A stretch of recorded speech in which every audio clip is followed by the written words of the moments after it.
Episode 6, Why Leaving Feels Like Betrayal. You know, for so many people, there comes a moment when you realize something is just deeply wrong in your church. But the hardest part isn't seeing it. The hardest part is actually leaving. Walking away can feel like this profound betrayal. And today, we're going to unpack exactly why that is. And if that quote right there hits home for you, I just want you to know you are absolutely not alone. That feeling is so powerful, and it's not about losing your faith or rejecting God. It's a very specific emotional response to a really complex situation. So, here's the core of what we're talking about today. That gut-wrenching feeling of betrayal, the one that keeps so many people stuck, it doesn't come from scripture at all. It comes from conditioning, and we're going to deconstruct exactly how that conditioning works. It really starts with this subtle but powerful redefinition of loyalty. See, a lot of systems, whether they mean to or not, end up demanding a type of loyalty that serves the institution itself, and that is a world away from the kind of loyalty Jesus ever taught.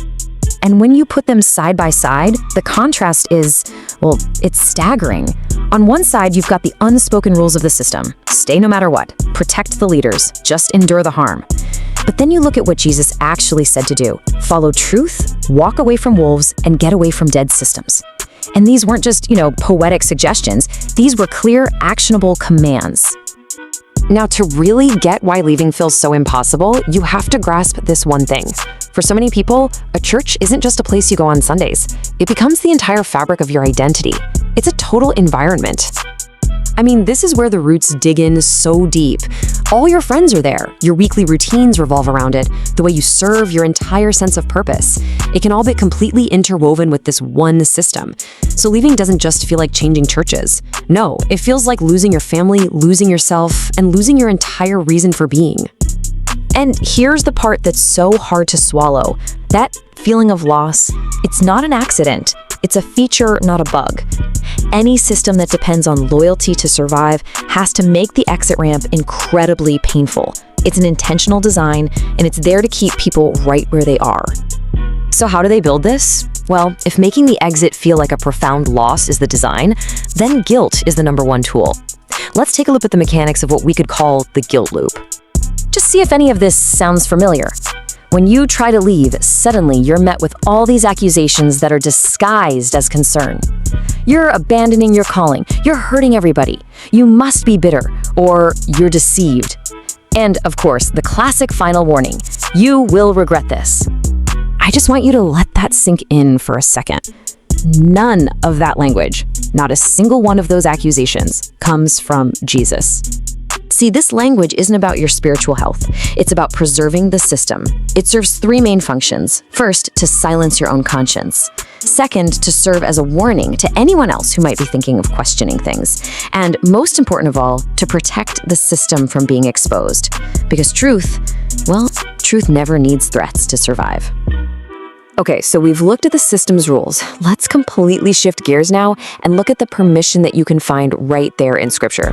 What did Jesus actually say about leaving unhealthy environments? And his instructions are not vague, they're crystal clear. Jesus told his followers point blank to leave false teachers, to avoid systems that place heavy burdens on them, to shake the dust off their feet from any place that rejects truth, and to come out from the midst of deception.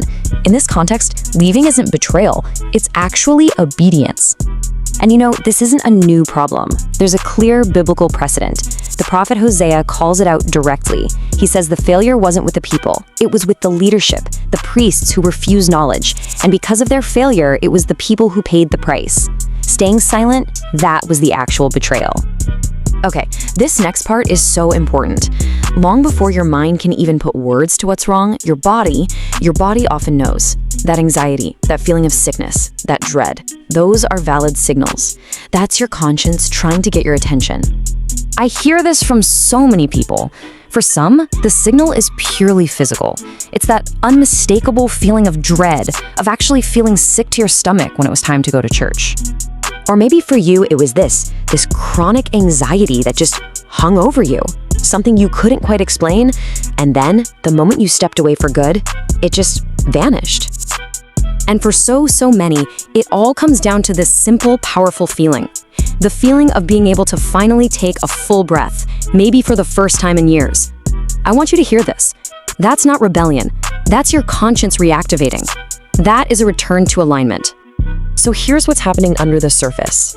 Living in a state of deception literally fractures your alignment. Your spirit, mind, and body are all out of sync. But when you step back into truth, that alignment starts to restore itself, and those physical symptoms begin to fade away. So let's end with this, because I want to make one thing absolutely crystal clear. As you walk away from a controlling system, it is crucial to remember what you are not abandoning. By leaving a human-made system, you are not leaving God. You are not abandoning faith. You are not abandoning true community or obedience to Christ. In fact, you might just be embracing true obedience for the very first time. What you're abandoning is a misrepresentation of those things. Now, leaving can feel incredibly isolating, I know, but that feeling doesn't mean you made the wrong choice. It just means you stepped out of a system that depended on everyone's close proximity to survive. Real faith, it doesn't collapse outside of those structures. It clarifies. And that brings us to our final reflection for today. I just want you to ask yourself this and be really honest with yourself. Have I stayed somewhere out of guilt or fear, even when I knew deep down that truth was being compromised? Because clarity, it begins right there with that honest answer.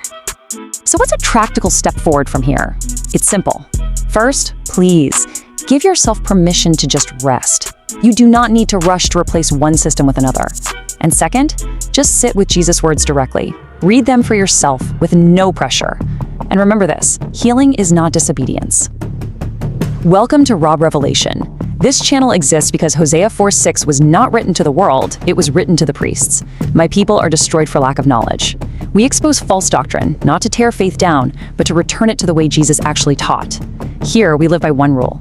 If it died on the cross, we tag it and tow it. No tradition above truth, no system above scripture, no demands placed on people that Jesus never placed himself. If this explainer helped you, share it. Someone you love may be trapped and doesn't know how to say it yet. Subscribe if truth matters more to you than comfort, because here, we sow truth the way Jesus taught, not the way man demands.